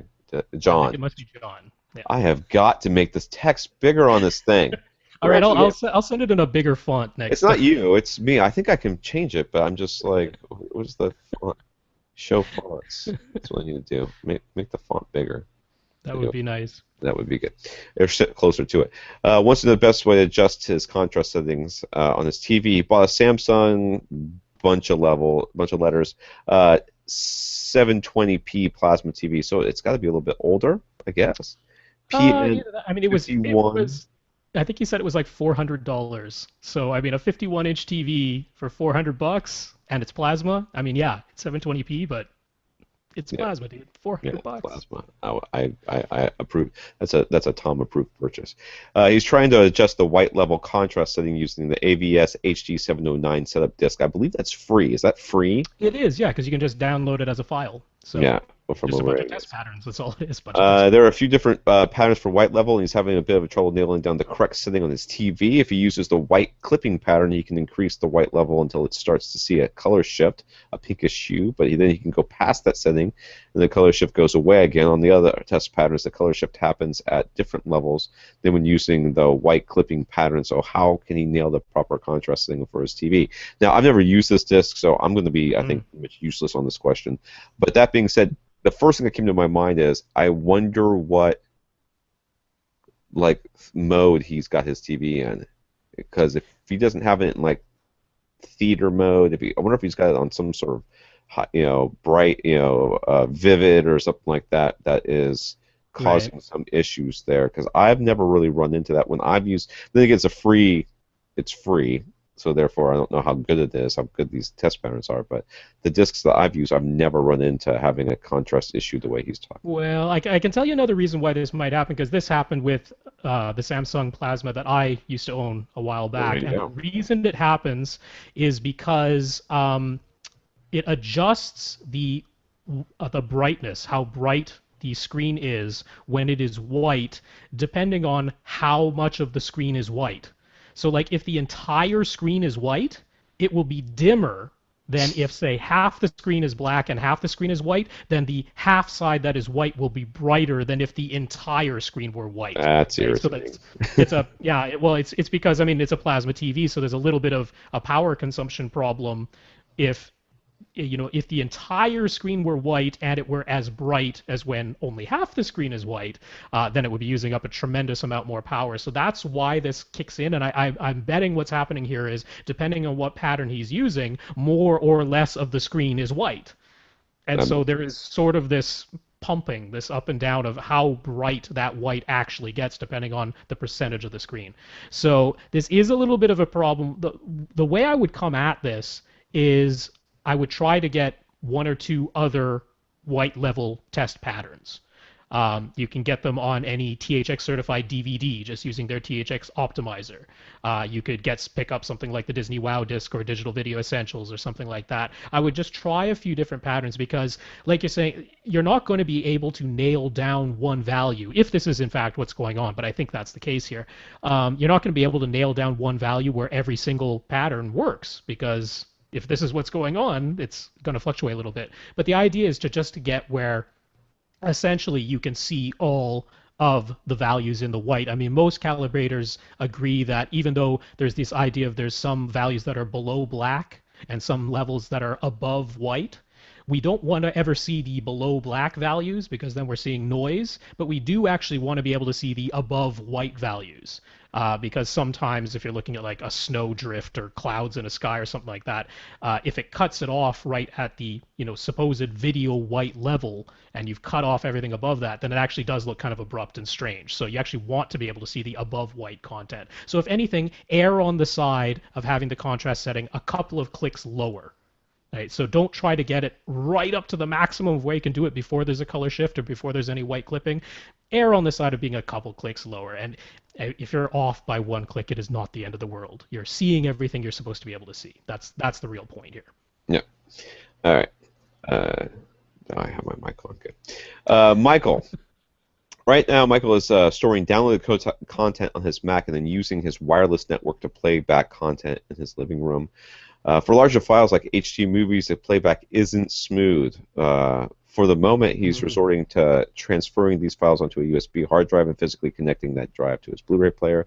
For playback, he doesn't want wires, and he doesn't want to have to keep transferring files one by one when he wants to watch them. Is there something he could do with a NAS, which is a network attached storage?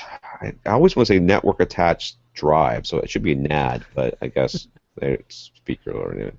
Is there some other solution? Sounds like a bandwidth issue here.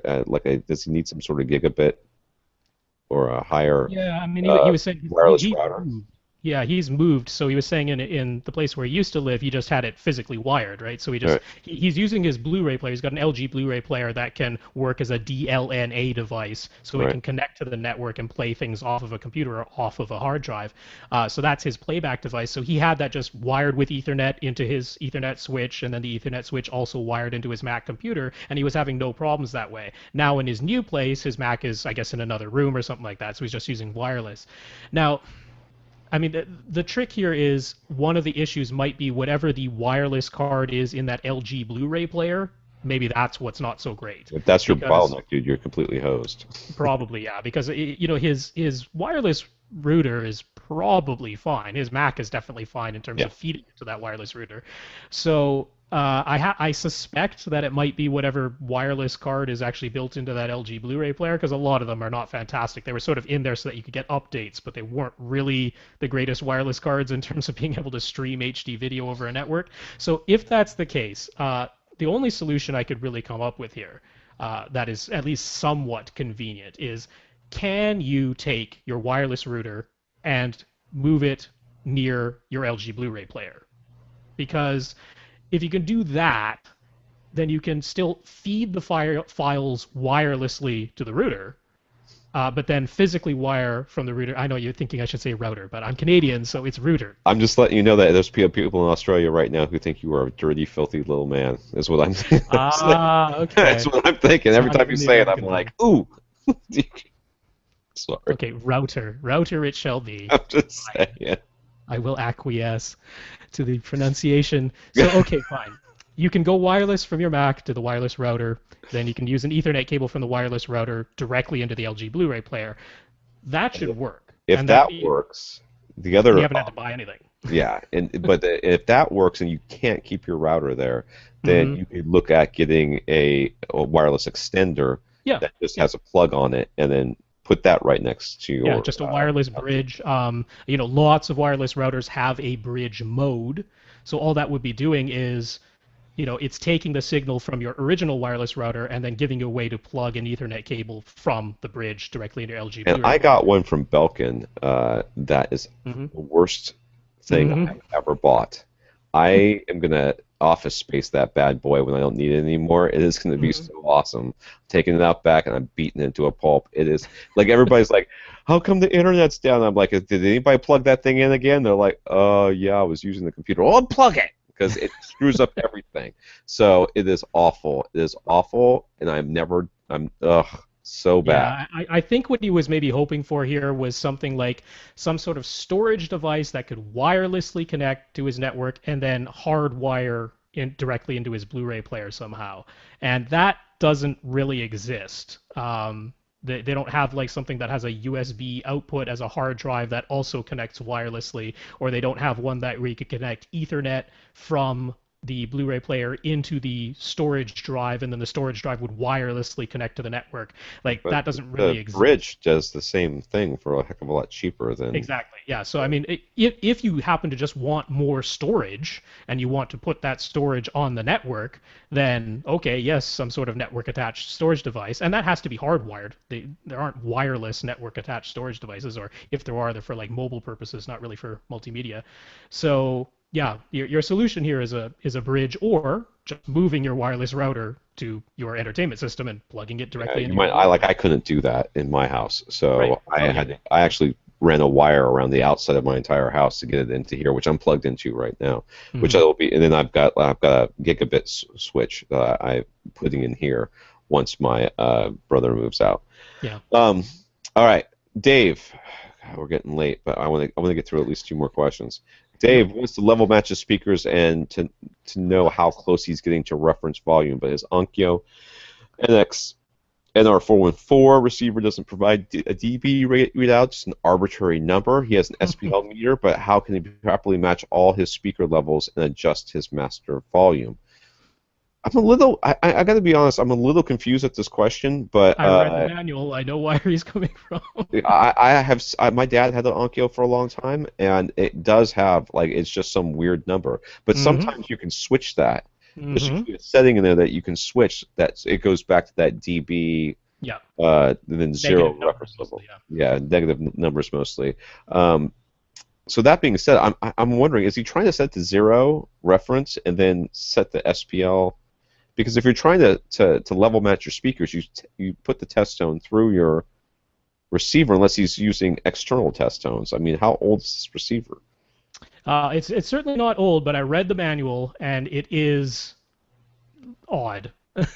So normally, a lot of receivers they will give you some setting somewhere in the setup menu that lets you select what they call absolute volume or relative volume, which are not intuitive names. But if you have those options, what you want is relative volume, because that is telling you what volume level you are at relative to reference volume. So that's the one that will give you a negative number readout almost all of the time. And that is referring to how many decibels below reference volume you are. If you're at 0 dB, then you are at reference volume if you've calibrated your speaker levels or had an auto setup do it for you.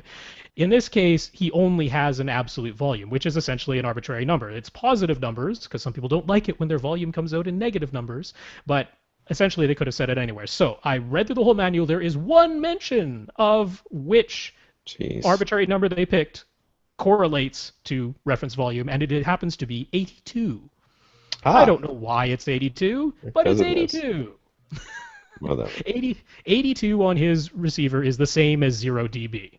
Yeah, So, okay. So that being said, when you send the test tones, when you start the test tones on your receiver, it should disconnect all that stuff. I'm not yeah, sure if it does it yet. doesn't matter where the master volume was set. Yeah, at that point the master volume is immaterial. So it sends out what's supposed to be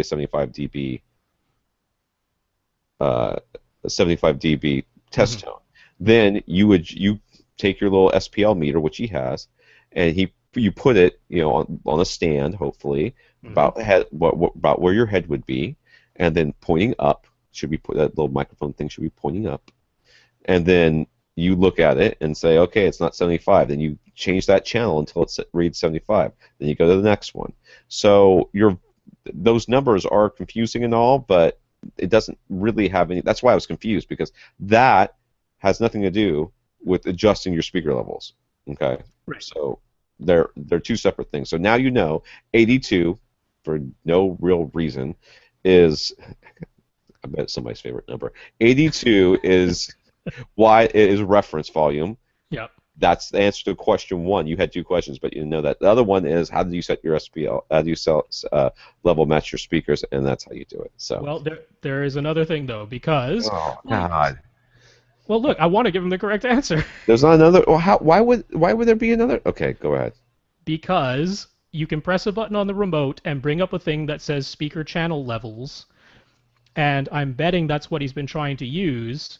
And that is an on-the-fly adjustment. It's one of those, I want to bump up my center channel a little louder on the fly, so I press the speaker channel levels button on my remote, and now I can bump up whatever channel I want to. That is not your actual setting. Don't ever do You, that. Never. I don't, but Nobody should ever do it's that. easy to see why someone would, right? And then it would depend on where your master volume was set. But So you I don't have a think, test tone at that point. You have to put test well, tones. I think that's why he was confused because Okay. getting to the setup menu on this Onkyo is not intuitive at all. On the remote, you have to press a button that says home. Why would you have to press home? I don't know. That's the way they set it up. You press home, and on your TV screen come like 5 little icons, and you have to move the arrow over until you get to one with something that probably looks like a toolbox with a screwdriver in front of it. That's what the graphic is supposed to look like, and it will say settings, and you go in there, and then you'll have a whole menu, and you have to look for one. And I looked it up, and I can't remember offhand, but it doesn't say speaker levels, which is what you would think it would say. It says level adjust or level CH or something weird like that. Oh It is a God, pain. Dave. So look, this isn't Dave's fault. I I can know see exactly. anyone This is being my confused. Dave. You have to understand. My frustration is in no way directed towards you. It's in every way directed towards engineers and their inability to speak human. Okay, stop. You know what? I swear. You grab any three people off the street, and one of them could put together a menu system for a receiver that would make sense. Any three people, any place in the world, they could go ahead. But you get a room full of engineers, you end up with you have to press the home button, and 82 is reference volume. Yeah, Dave, I'm sorry, your receiver is retarded. I'm yeah. not supposed to say that. I'm sorry, Dave. Your receiver was apparently created by people who did not speak human. Yep. It's not right, and then you're frustrated because of it, and I feel for you, dude, because I've been there, and I'm there right now, wishing that we could stop talking about this. Can we go on? Well, I just want to say, once you do that, you press home, find the setup menu, go down to whatever the thing is that says level adjust or whatever it is. Then you will start to hear test tones coming out of your speakers one at a time as you cycle through them, and that's when you want your SPL meter to read 75 dB. That is with the SPL meter set to C weighting and slow response, which they actually do mention in the manual. It's like one of the things that Onkyo got right. Yeah, their description of how to set the crossover or the large or small size of your speakers is the worst thing I've ever read. They're like, base it off of the diameter of the drivers in your speaker. If your drivers are this size, set the crossover to this level. Oh If your God! diameters are this size, set it. No, don't. That is wrong. Don't listen to Do that. that. In fact, you Don't know do what, that. Dave? From this point on, anytime you try to do anything to your receiver, ask us, because apparently there's no chance of that thing helping you at all. So yeah, even saying read your manual is not necessarily going to be a help because there's some horrible information in Don't there. don't do So read that. Burn the manual. Burn the manual and just start Well, randomly pressing, but just mash on it until mash on your remote until. it was kind of necessary and useful because 82. All right. All right then. All right, last question that we're going to answer tonight. Okay. Leighton. Leighton's making some plans for a new dedicated theater in his new house. Yay! The room should be about 20 feet by 13 feet by 10 feet, and he wants SVS subwoofers. Yay! Would we recommend going 4 PB2000s or 2 PB12 pluses? Uh, Hmm. this is to me. This is a pretty easy. I think you go with the 2 PB12 pluses. Um, Oh, really? yeah, I'm surprised. I'm not. I am surprised. Why are you surprised? I don't really think that you get that much more benefit out of 4 than you get from 2. I think that you can realize more benefit, the more smoother base, but in that size room, Mhm. 20 by 13 by 10, come on, dude. You don't need 4. I'd rather have 2 harder hitting subwoofers than Yeah. 4 Well, subwoofers. the funny thing is, if you put the 4 PB2000s at the midpoint of each wall, which is actually something he said he might be able to do since he's planning it basically from scratch, if you do that, the loudness of the bass actually goes down.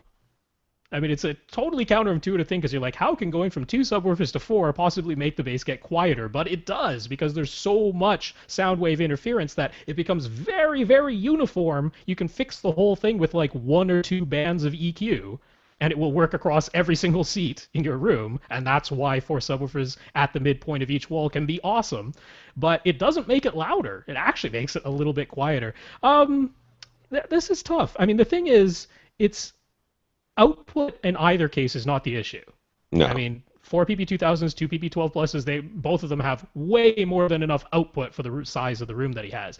So the question here is there enough of a performance gain in other areas other than output to make the 2 PB12 pluses totally worth it over the 4 PB2000s? And man, that's really tough to say because I mean, I got 2 PC13 Ultras absolutely not because of output. Dear God, do I not need anything close to their output? I got it because they actually are like measurably faster in their transient response. I mean, they have a crazy, crazy powerful magnet and a crazy, crazy powerful amplifier and a crazy, crazy high damping factor. So when the signal in the recording says, "Hey, stop making sound," it stops right on a dime. There's no residual energy, and that's objectively measurable. Little bit of that case here. So yeah, this is tough. I can't disagree with saying go for the 2 BB12 pluses. Yeah, See, let's agree. yeah, for me, I think having the 2, when you're going between 2 and 4, Yeah. definitely if you can afford 4, there's no doubt that 4 is a Well, great thing. But if the two great subwoofers versus, or yeah, 2 great subwoofers versus 4 really good subwoofers, and I think the PB2000s are better than really good. I think they're great as yeah, well. But yeah. I one that's that's what I mean a is little bit greater. I'm yeah. gonna go. I think that the point here is to get the 2. And once you get to 2, then going to 4 is definitely a boost, and it has a really great effect for evenness of bass, and like Rob said, actually kind of makes it quieter and everything else. But I'm looking for that little bit extra extension, and I'm looking Hmm. for that. I'm just not sure that. I mean, I don't know. The 12 by 20 by 13 by 10. How much more even does it really need to get? Yeah. He's not going to have more than what 2 at maximum rows of seats at maximum. I mean, and really only one of those rows counts because that's the only one he's sitting in. So, Well, that's what I was going to ask, right? I was going to ask how many rows of seats do you have, and how many of those seats do you really, really care about? Because if you do have two, or I can't imagine he has more than 2 rows of seats in a room that's 20 feet long. So if you have 2 rows of seats and you really, really care that every single seat has as uniform bass as is possible in every single way, then the 4 subwoofers is still the advantage there. But I mean, this is who was it? What's his name? Who had the PB12 plus 2 and then went to the two yeah, yeah, PB2000s? yeah. I'm sorry, I forgot your name. I don't have time to I'm scroll all back. playing it going. Yeah, I mean, Jeff. it's the same thing there. He's like, yeah, Jeff. See, he's like, there was a little bit something extra with those plus woofers versus the dual PB2000s that he has now. So, yeah, I'll put it that way. If you got 1 row of seats, go with the 2 PB12 pluses. If you got 2 rows of seats and you really care about all of them, then maybe lean towards the 4. There, that'll be my final answer. Either way, you're going to be okay, dude. All right, Yes, you will. we got to go. Yeah, we You do. can contact us, Tom at abrant.com, Rob at abrant.com. Come to the website and comment. That's www.avrant.com. Facebook.com/avrantpodcast. Twitter is at First Reflect for Rob, at avrant_Tom for me. I'm now officially asleep. I just haven't closed my eyes and gone to bed yet. I want to thank all of our listeners of the week, and we have so many of them, I think they deserve a second mention. Yes. We got Michael R., Fred R., Rohan, Eli, Dave B., Leighton M., J.S., and Ephraim M. I can't believe there's more than one of them. But anyways, thank you guys all for helping support the podcast in your individual ways. Just a really great week for us, and we really, really thank all of you. For AV, and let me see, I think we have a couple of questions here at the end. I bumped the one thing, so Jose wants to tell us that we're stupid, which is fine. I like hearing that. Nico has something to say about he wants us to look at a paper regarding audibility of high-res audio, and Gabe is looking for a better way to organize, access all of his music, including his multi-channel recordings, which we will have to deal with next week. But we got through a whole slew of these questions, so yeah. We did our best. For AV Rant, I'm Tom Andring. And I'm Rob H. Now go out and listen to something. Those of you hanging around, give me 5 minutes and I'll have the after party started. Hasta.